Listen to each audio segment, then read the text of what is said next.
2堂礼拜在1分钟后开始。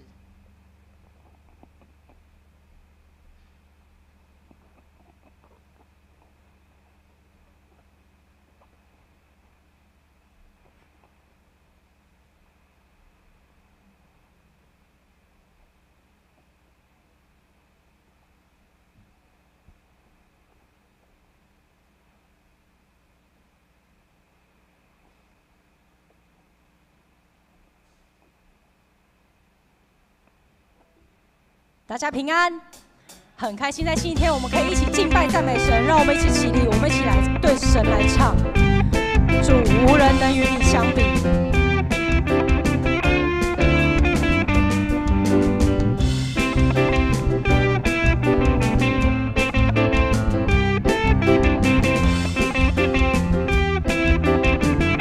我们一起开口。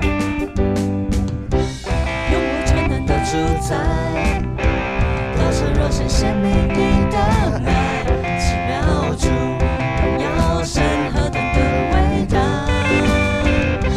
圣洁尊贵的君王，超乎万民在全地之上，为我罪，有宝血赎回我生命，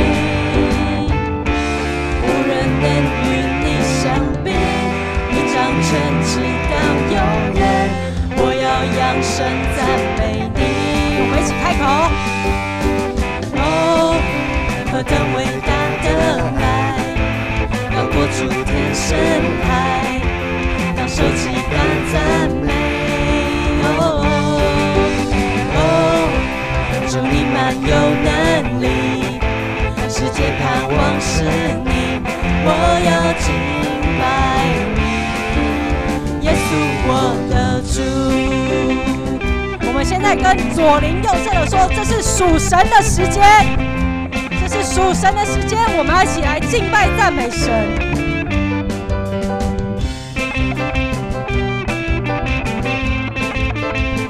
让我们再一次开口，从头来唱。主啊，你是永活全能的主宰，永活全能的主宰，道成肉身显明你的爱，奇妙主，荣耀神何等的伟大，圣洁尊贵的君王，超乎万民在全地之上，为我罪，有宝血赎回我生命，无人能与你相比，你掌权直到永远，我要扬声赞美你，无人能与你相比，无人能与你相比，你掌权直到永远，我要扬声赞美你。让我们再次来宣告，无人能与你相比，你掌权直到永远，我要扬声赞美你。我们一起开口。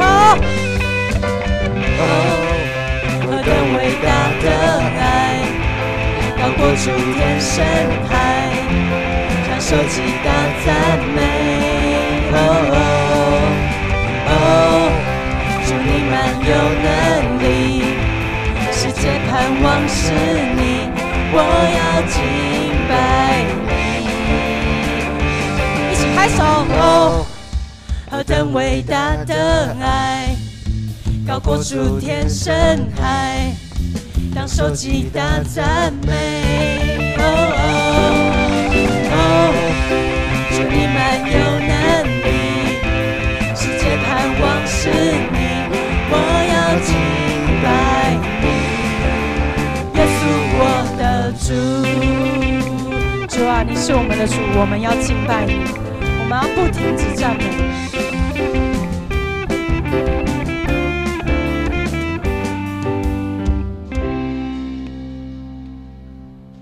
主啊，我们的心要全然向你。我们要带着赞美的心来到你的面前，主啊，我们要对你来唱。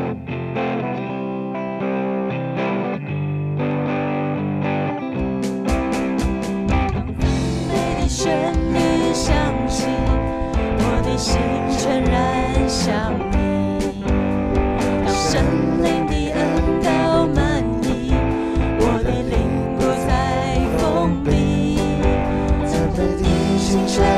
如春雨沐浴我心中的喜乐，川流不息，赞美的音符如雪花飘逸，心中的蓝流冉冉升起。我要开口向你赞美称谢，永永远远赞美不停，永永远远称谢不已。我要欣然向你献上自己，一生一世献上自己，一生一世脚步不离。当赞美的旋律响起，我的心全然向你。当神灵的恩膏满溢，我的灵不再封闭。赞美的清泉如春雨沐浴我心中的喜乐，川流不息。赞美的音符如雪花飘逸，心中的蓝流冉冉升起。我要开口向你赞美称谢，永永远远赞美不停，永永远远称谢不已。我要欣然向你献上自己，一生一世献上自己，一生一世脚步不离。我要开口向你赞美称谢，永永远远赞美不停，永永远远称谢不已。我要欣然向你献上自己，一生一世献上自己，一生一世脚步不离。让我们一起来做一个祷告。主啊，我们要与你脚步不离，一生一世与你脚步不离。我们渴望你充满恩典与平安的手，日日夜夜扶持我们总是软弱的心。主啊，我们渴望与你更靠近，在我们所行的事上都能合乎你的心意，成为你所喜悦的儿女。孩子这样祷告，乃是奉主耶稣的名求，阿们。让我们用祷告的心一起来唱这首歌。主啊，我们要与你更靠近。主，你是我的避难所，你爱将我紧紧地拥抱，使我苏醒。你爱里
的心，不再用力坚持，依靠我自己。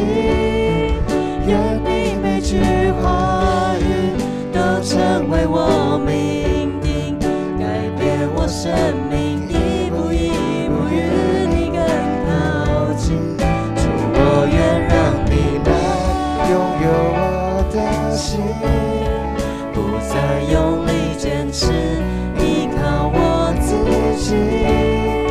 愿你每句话语都成为我命定，改变我生命，一步一步与你更靠近，走进你心里。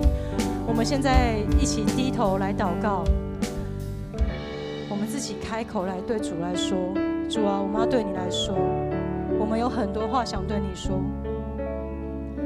主，我们不想再单单靠自己的力量，主，因为我们有你，我们得以坚强。在我们软弱的时候，我们知道我们有你，你会带领我们每一步前面的路程。我们每个人自己来开口对主来说：主啊，我们有很多话想对你说。主，我们希望我们的所行、所做、所说都能合乎你的心意。主，我们知道我们很渺小，但是你爱我们每一个人。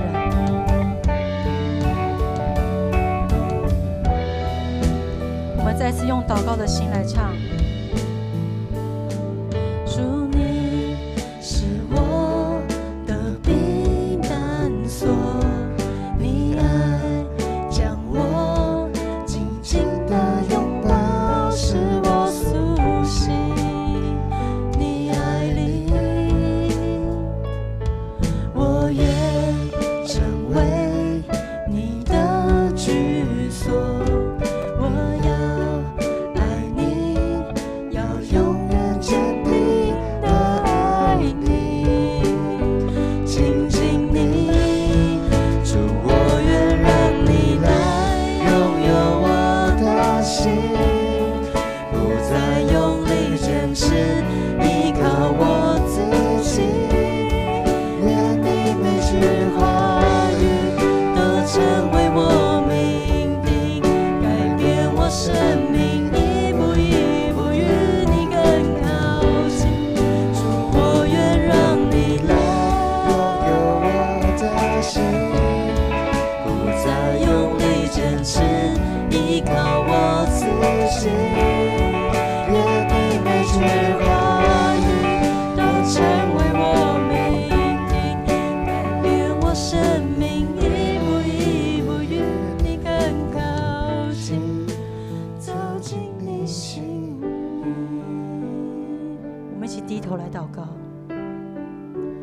主啊，我们要一步一步与你更靠近，不再依靠自己，而是更多的来仰望依靠你。主啊，你说我的恩典够你用，因为我的能力是在人的软弱上显得完全。感谢主，你是赐刚强与盼望的神，求你恩典的灵亲自触摸我们每个人的心，在各项事上看见你美好的同在。孩子这样祷告，乃是奉主耶稣的名求，阿们。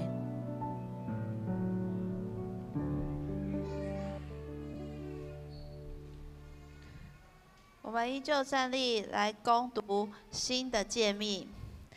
你要尽心、尽性、尽意爱主你的上帝，这是诫命中的第一，且是最大的。其次也相仿，就是要爱人如己。这两条诫命是律法和先知一切道理的总纲。我赐给你们一条新命令，乃是叫你们彼此相爱。我怎样爱你们，你们也要怎样相爱。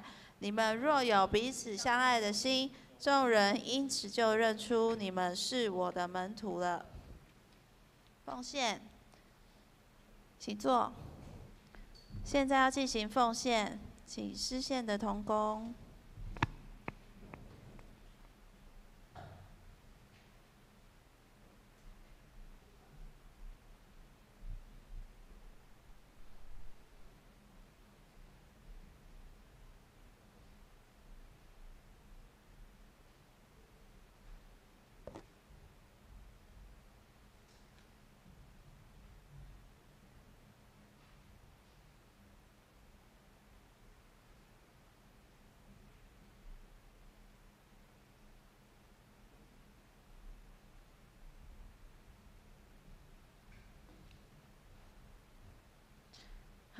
让我们一起低头来祷告。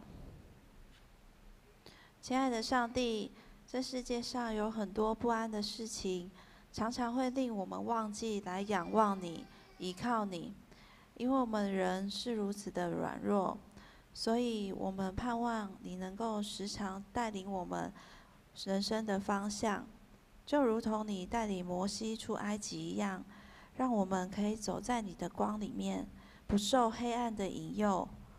盼望你的每一天带领我们的每一步、每一个决定，让我们在小事上面也能够经历你，把你的爱宣扬给其他人，让其他人也能在永生里有盼望。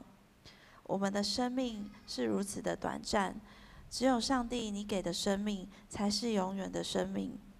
我们这样感谢，也要用主祷文这样来祷告说：我们在天上的父，愿人都尊你的名为圣，愿你的国降临，愿你的旨意行在地上，如同行在天上。我们日用的饮食，今日赐给我们，免我们的债，如同我们免了人的债，不叫我们遇见试探，救我们脱离凶恶。因为国度、权柄、荣耀，全是你的，直到永远。阿们。好，来报告。让我们翻开周报，教会消息的部分，我挑重点讲。跟大家比较有关的，就是奖学金、青少契跟主日学的家长，请记得在这礼拜最晚交学习的成绩单，因为我们下礼拜就要发奖学金。然后还有第3点，团契的会长，请在下个礼拜之前交4到6月，也就是第2季的团契活动跟服事的排班给干事做一个会诊。然后4月2号我们有清明节的追思礼拜，如果要追思各遗嘱的，请记得把照片交给英英姐。团契消息的部分，3月12是下个礼拜的1点，教育部有举办一个精彩的讲座，主题是马街家族时空阻挡不了的爱，讲师是王义琴老师，地点会在我们的礼拜堂，所以欢迎大家一起来参与。肢体消息的部分，就是潘婷仪执事，大家都知道他现在正在住院中，请大家为他祷告。然后张昭明弟兄因为身体有多方面的不适，目前也还在住院，在台大医院。陈玉君姐妹，因为之前有治疗过肿瘤，但是因为效果没那么好，所以现在又要再次住院，有复发，所以3月9号要入院，3月13会再动手术，请主能够安慰他，让他能够坚定在主里面。好，奉献明细的部分，请大家自己看。如果有问题，记得跟英英姐说，或跟会计说。那我来圣经，这个礼拜讲到的圣经是马太福音4章18到22节，我这边来念。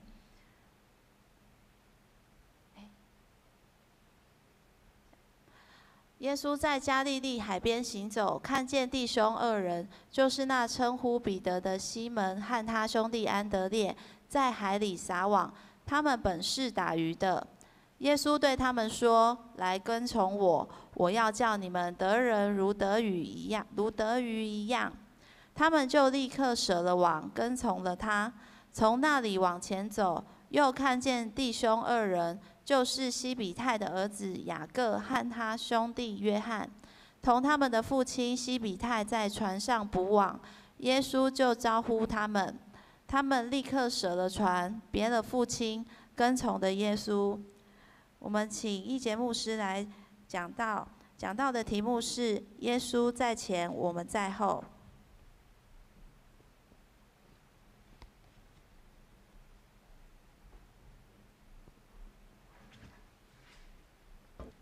弟兄姐妹，大家平安。我们在那个肢体消息我们看到第1项，那第1项其实跟我们华语堂会比较有关系，我们就是婷一，婷一因为确诊，哦，所以我们还是不能大意啊，哦，那引起了脑脊髓液渗漏，导致自发性的低脑压哈。那现在在淡水马街负压隔离病房，那个环境非常的不好。那我们希望他今天的赶快能够转阴，可以再进一步的治疗。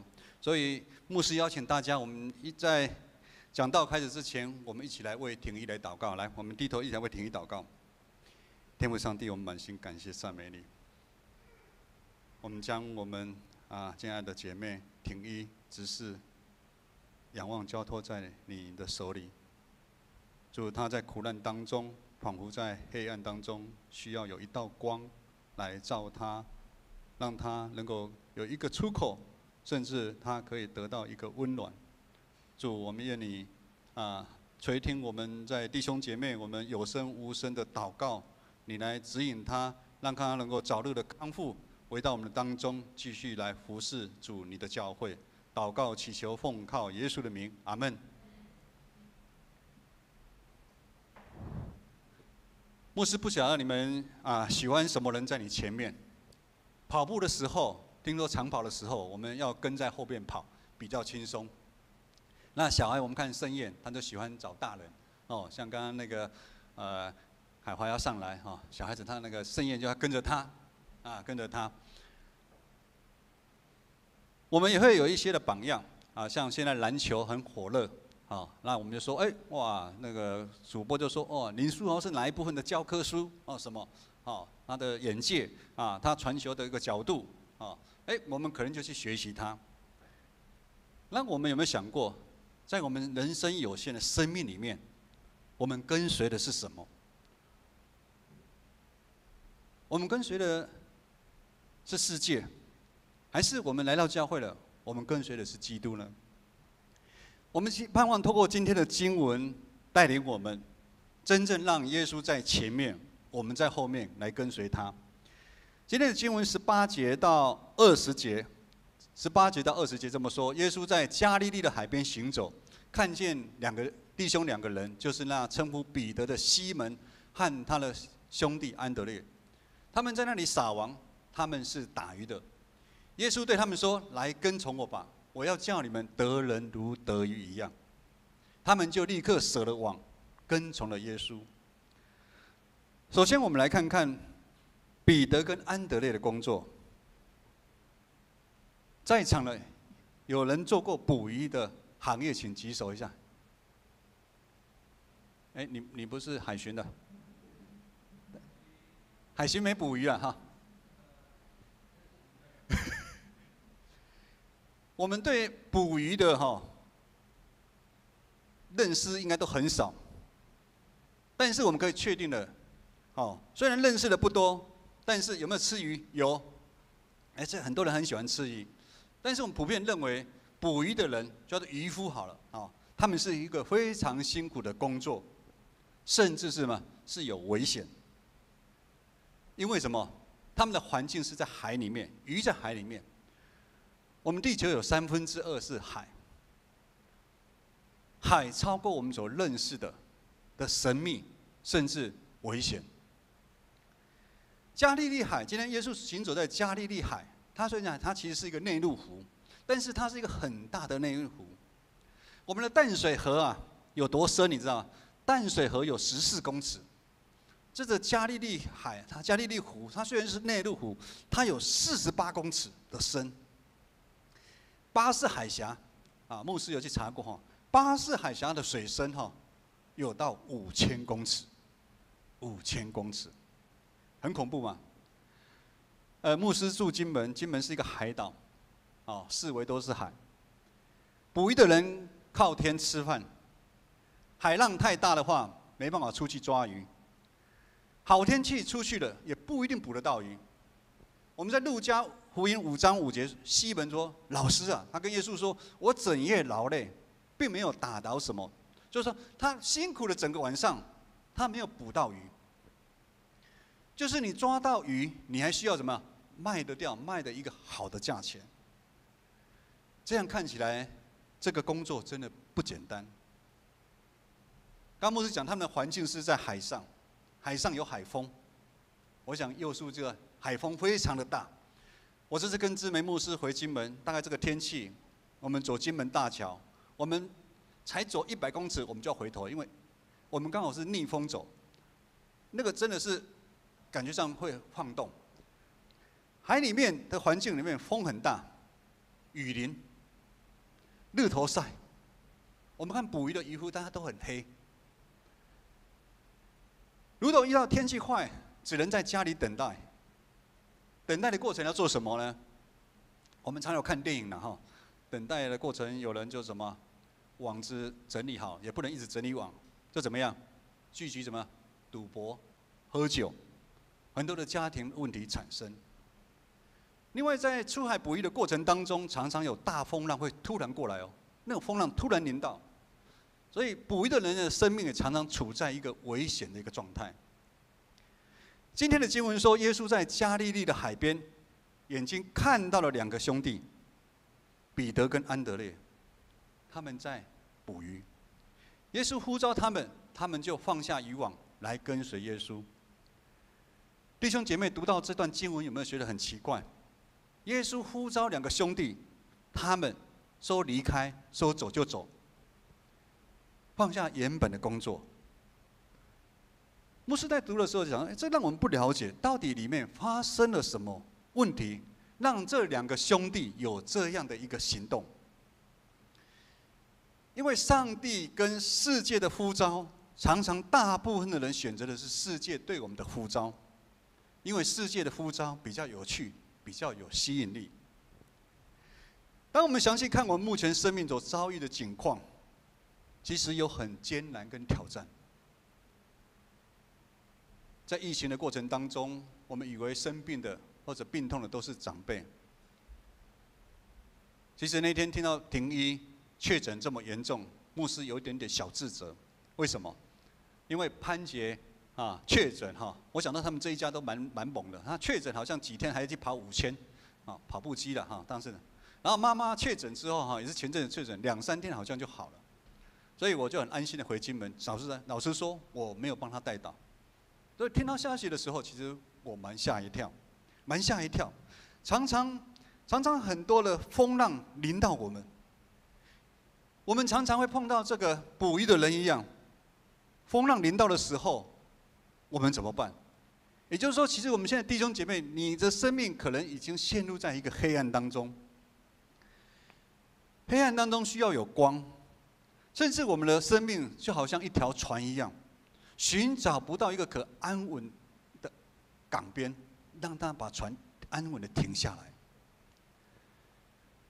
不管好的天、坏的天，早上、晚上，在这样不同的情境底下，我们就好像这条船一样，竟然寻找一个安稳的靠岸是这么的困难。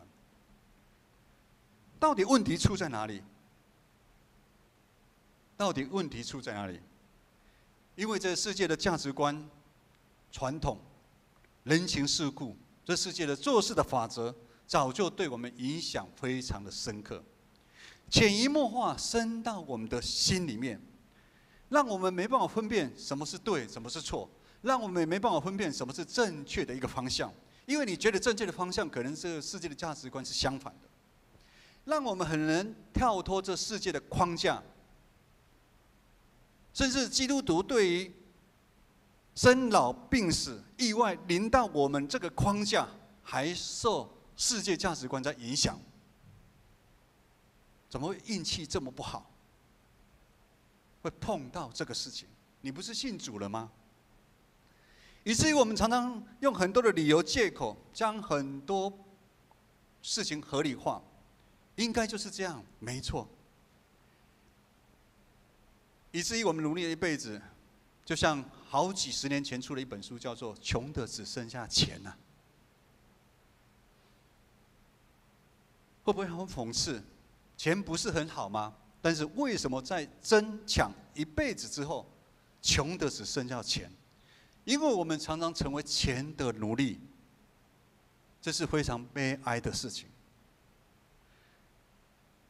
到了人生的最后，我们可能会很无奈，用很无奈的心情来看待。但是我们的眼光还是受世界的物质、世界定义的成功跟地位影响我们的心思意念。非基督徒有这样的想法是很正常的，但是当我们认识了耶稣之后，我们是一个荣耀的身份。我们常常说我们是属耶稣的，但是如果说我们是耶稣荣耀的身份，我们却没办法从年轻到老来专心的跟随耶稣。我们三心两意，我们进一步退两步，我们舍不得教会的生活，但是世界的吸引又还蛮强大的，以至于我们没办法去经历上帝是真的上帝。上帝是从无到有的上帝，上帝是带领我们摆脱谎言的上帝，上帝是丰盛的上帝，上帝不是只有给我们钱的上帝啊！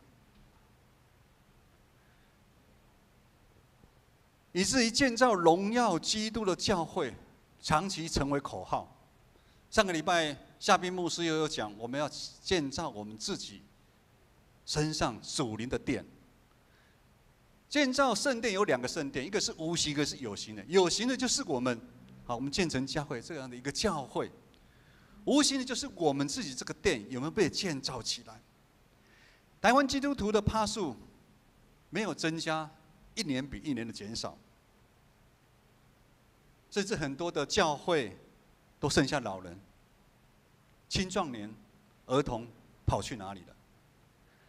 刚出版了最新的一期校园杂志这么说，他统计台湾教会从2017年跟2017跟2022年的疫情比较，主日聚会的人数减少了33%，整个台湾的教会，疫情解封之后，出席实体聚会的人减少了40%，基督徒的总人口及儿童主日学的人数减少了50%。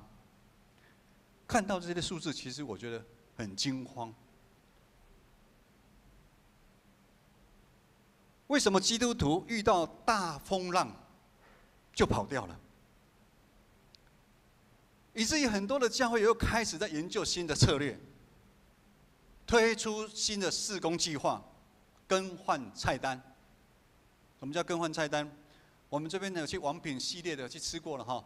他们有一阵子，比如说西提大概就是那几个主菜然后大概让你选，可能半年他会更换菜单多加一个是新的，不然你每次去都一样嘛，吸引你来。台湾的教会也是长久以来是一直在更换菜单，这个策略不行，换一个策略；这个策略不行，换一个策略。但是如果基督徒在信仰的旅程当中没办法成为基督的馨香之气，也就是说，你没办法建造你这个属灵的殿，让人感受出来，活出彼此相爱的行动。那么牧师会再说，很多人进来，还是很多人出去，来来往往，因为他把基督教当作是一个宗教。但是其实我们不是一个宗教，我们是跟随耶稣的一群人。今天的经文21节到22节这么说，耶稣继续从那里往前走，又看见了2个人，就是雅各跟他的兄弟约翰，他们和父亲在船上捕网，耶稣招呼他们，来，他们也去舍了船，跟父亲再见，跟从了耶稣。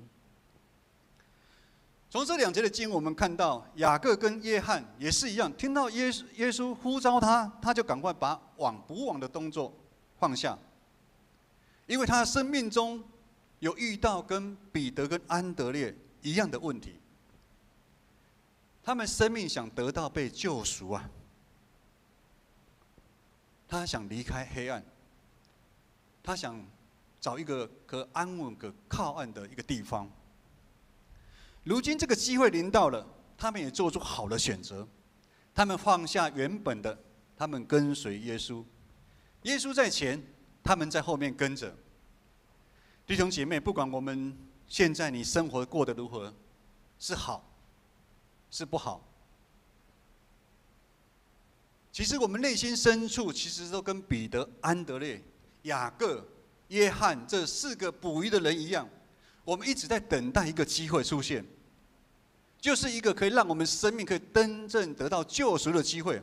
也就是说，我们不会被世上的金钱、这些民生地位，甚至你身上的病痛给你辖制住，一个完全得到救赎的一个机会。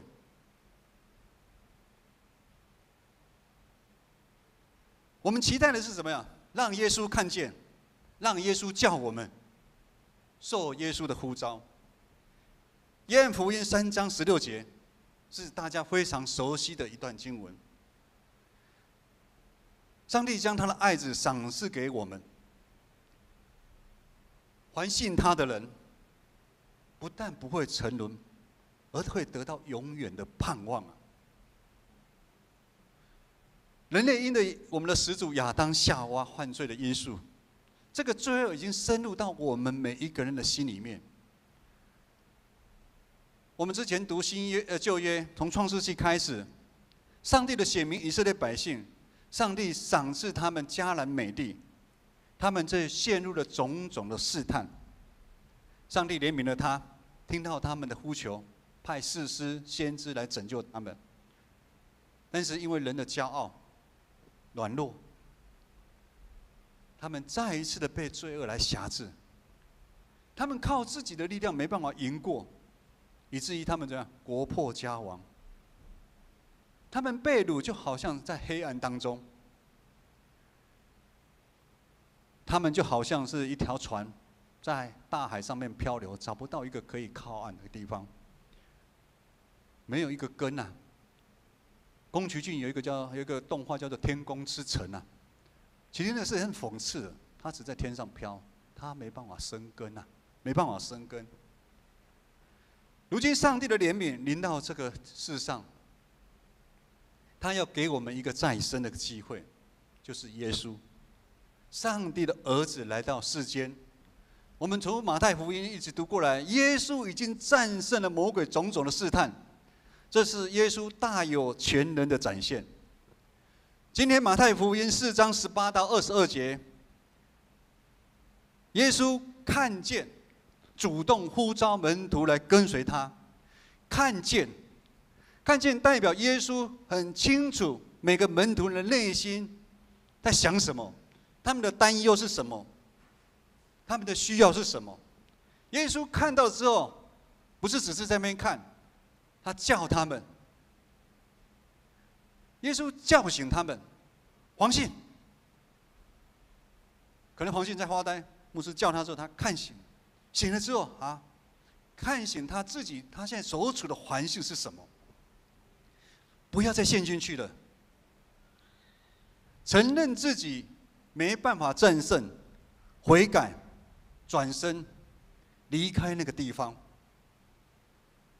最重要的是下面，你离开没有用，离开你可能离开这个，另外就去跟随另外一个。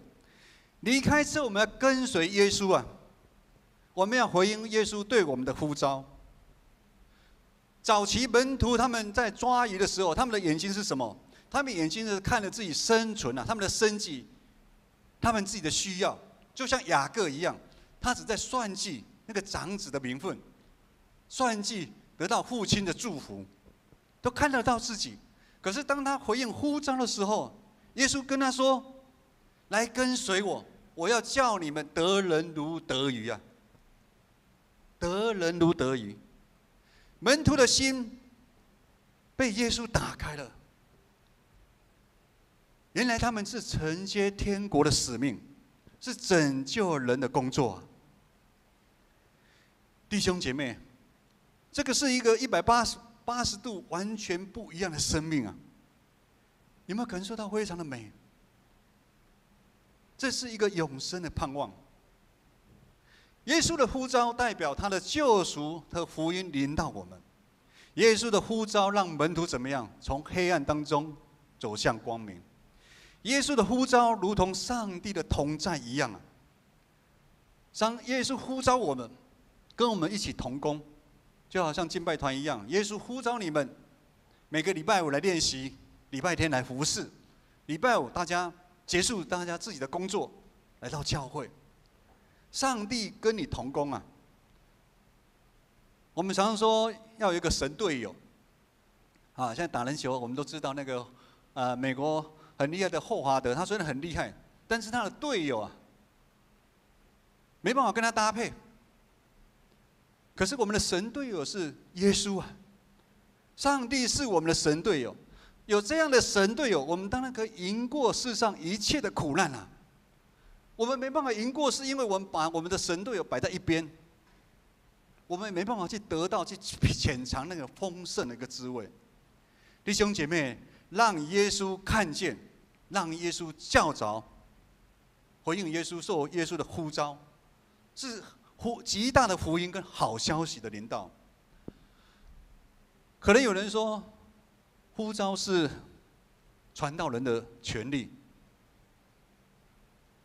但是牧师跟你们说，不是做牧师的人的呼召才算呼召啊！在座的每个弟兄姐妹，你们都需要回应呼召。昨天新的勤策团契哈，就是我们这些中年人，不是中年人，青壮30几岁青壮带着小朋友哈，一台游览车出游。牧师其实是很感动，我也很感谢有幼叔回应这个呼召，承接这个大使命。其实昨天很多人跟我讲，除了宇翔在赖直接说谢谢你之外，很多人回来跟我讲，哇，幼叔带得很好。我觉得幼叔回应这个呼召，回应这个呼召，在座每个弟兄姐妹，我们都需要回应呼召。回应呼召，就能放下自己的主权啊，将我们的心、我们的恩赐，才能给上帝来使用。因为唯有当我们回应耶稣的呼召，我们就拥有了耶稣啊。当我们拥有了耶稣，我们才有办法用耶稣的眼光来看这个世界。以至于我们的属灵的生命才能够被转变啊！你来教会，你的属灵生命也不一定会改变。你如果等一下牧师要来分享，我做我自己的见证。你如果只是来个做礼拜的基督徒，你不可能你的属灵生命改变非常非常的困难。牧师再说一次，我们不是一个宗教，我们这个信仰是一个跟随耶稣，我们要放下主权，我们要将我们的心、我们的恩赐、才能交给耶稣，容不容易？很困难嘞。如果容易的话，就不会有那么多人来来去去。以及刚校园他们统计的，目前因为疫情没有再回来了，有50%。感谢主，我们建成教会几乎人回来了，都回来了。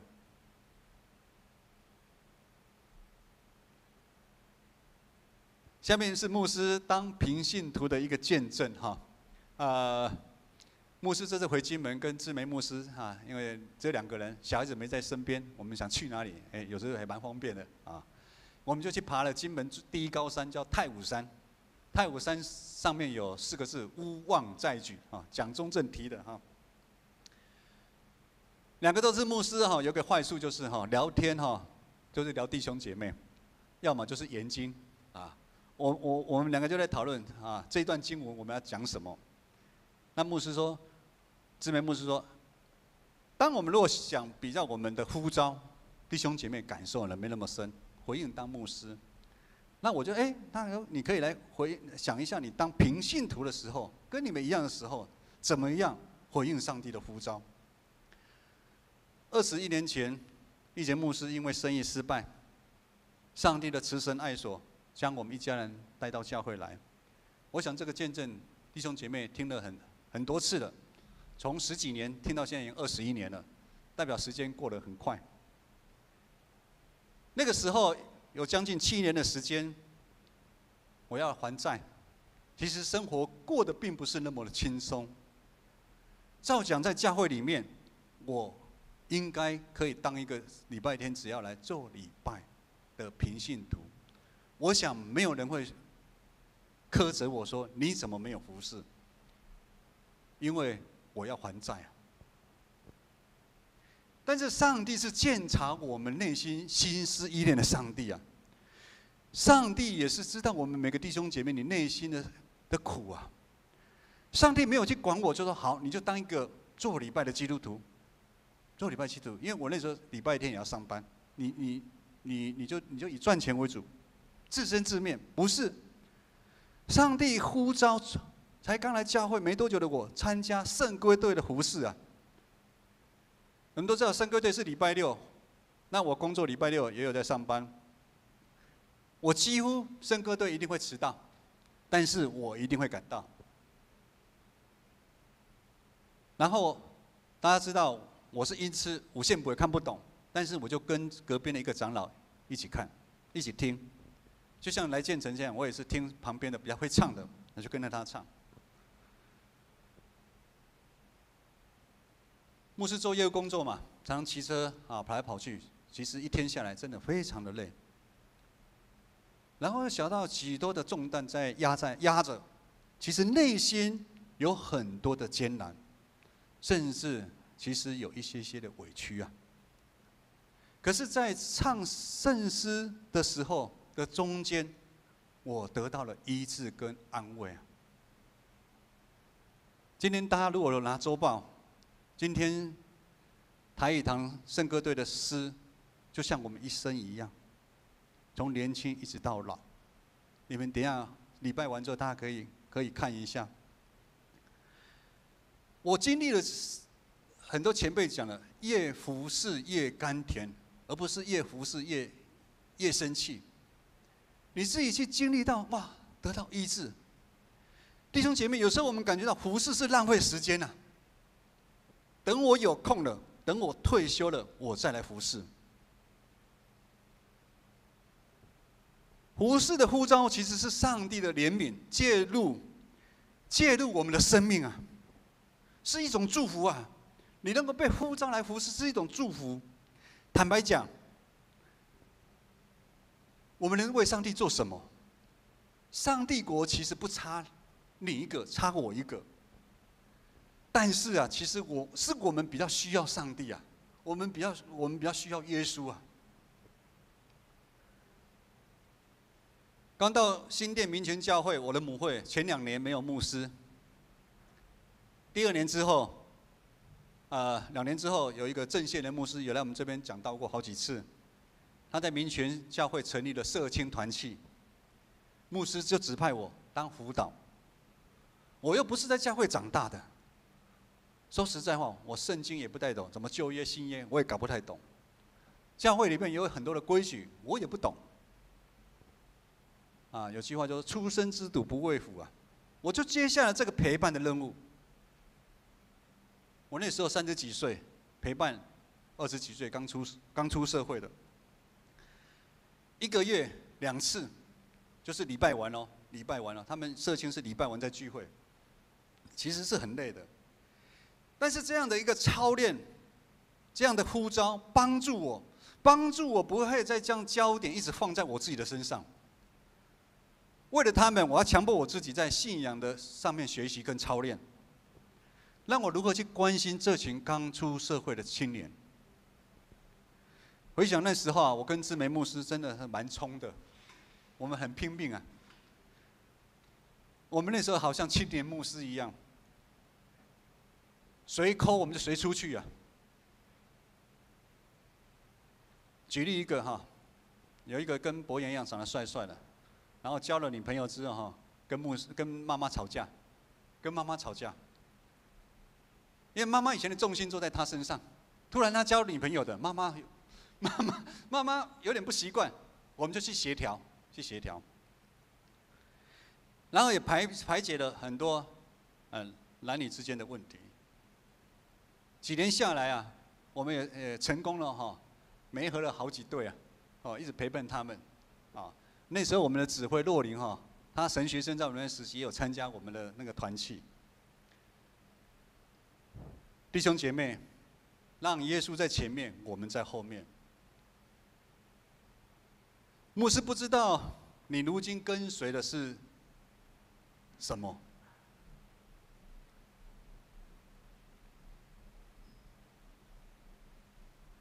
我们这个信仰非常真实，就是只有你知道。其他的信仰可以说，我去庙里面拜拜，我弄一些香油钱，哦，大家就觉得哇，你对这个神明怎么样？但是我们这个信仰不是，这个是你跟耶稣的事情，我们不要一直在找借口了。弟兄姐妹，如果你现在你的专注点不是在耶稣，圣经里面说，我们要先求上帝的国、上帝的义，上帝会将一切都给你啊。我们绝对不要上帝祝福你之后，你本末倒置。牧师常常看我们教会很多的长辈在服侍，我真的非常的感动。甚至连眼睛看不到的弟兄姐妹，他们都在打电话安慰那些、鼓励那些没有来教会的长者。我们也看到我们70、80岁的长辈还在当招待、当奉献。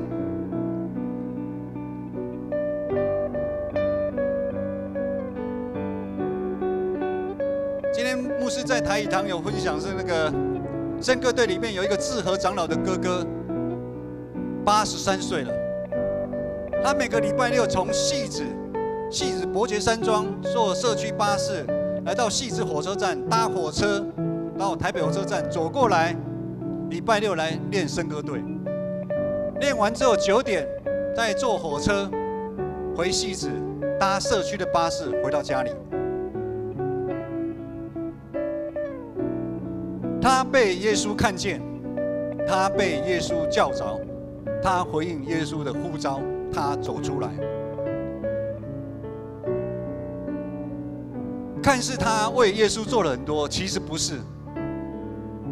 其实耶稣爱他，耶稣透过服侍，我想他得着的比耶稣他付出的还更多。牧师回想，20几年前从外面拜拜了，来到教会。我当了3年的平信徒，9年的执事，1年半的长老，就被呼召到神学院去。在平信徒的时候，牧师也是拼命的回应上帝对我的呼召，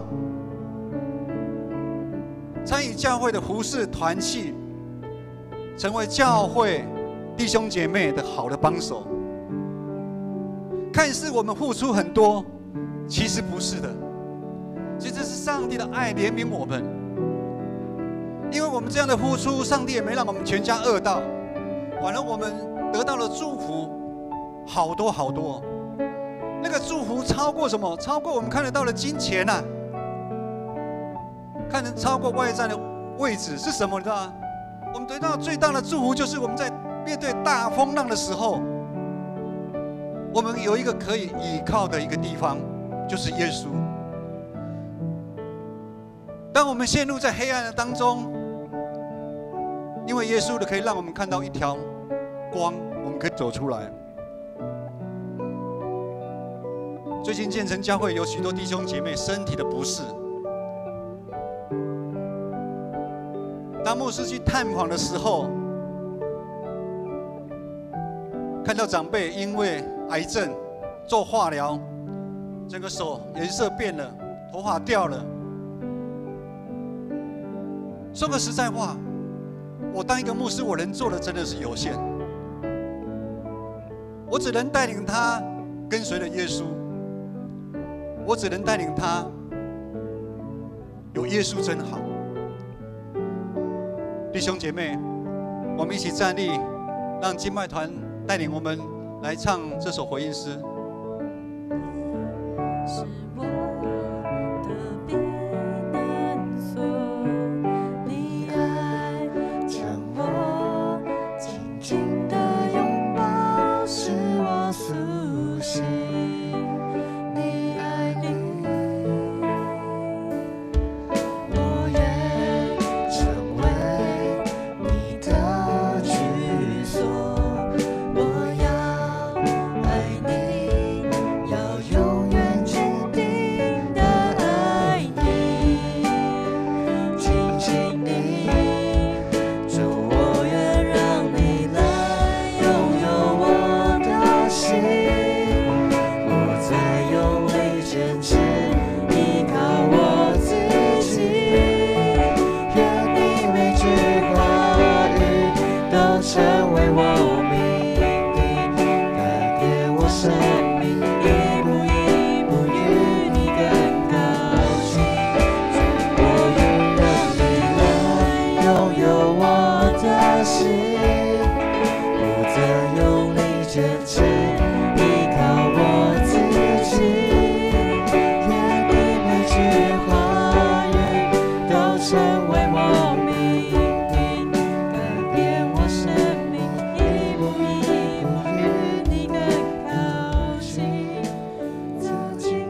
在我们今天肢体消息周报肢体消息里面有一个陈依金姐妹，因肿瘤治疗效果不彰，3月9号要入院，3月13号要再度的手术。去年她在做健康检查的时候，她年纪大概比牧师小一点。健康检查的时候，忽然发现这个2号出现。就好像彼得他们在船上一样，突然来了一个大风浪，他们吓死了。怡金姐妹她本来在做保险，然后又开了一个咖啡店，有一个很好很美好的一个未来。但是这个大风浪临到的时候，她吓死了。感谢主，她有耶稣。明天牧师已经跟他约好，要去他店里面替他祷告。他虽然有些泄气，他说牧师，我真的非常的泄气。我很听话，但是我的身体不听话。我有按照医生说的，我去治疗，我去注意，但是我的身体不听话。一定他的肝又有发现癌，要再一次的治疗，重新再来过。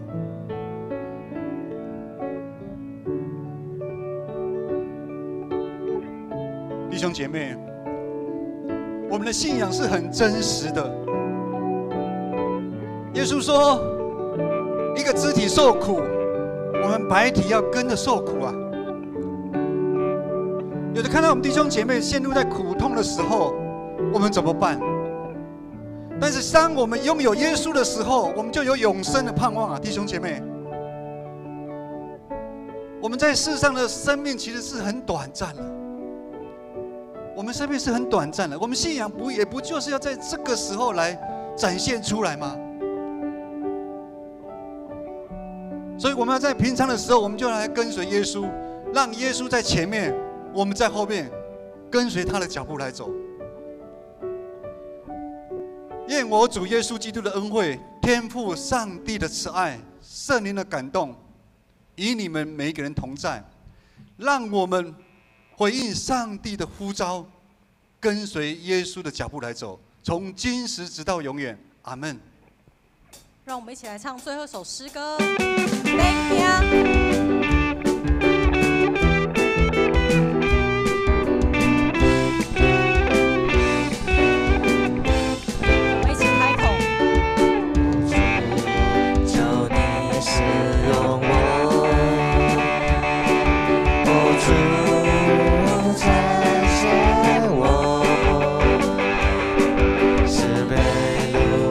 是方向，眼不看见。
礼拜到这边结束，大家可以互相请安。下面有爱餐。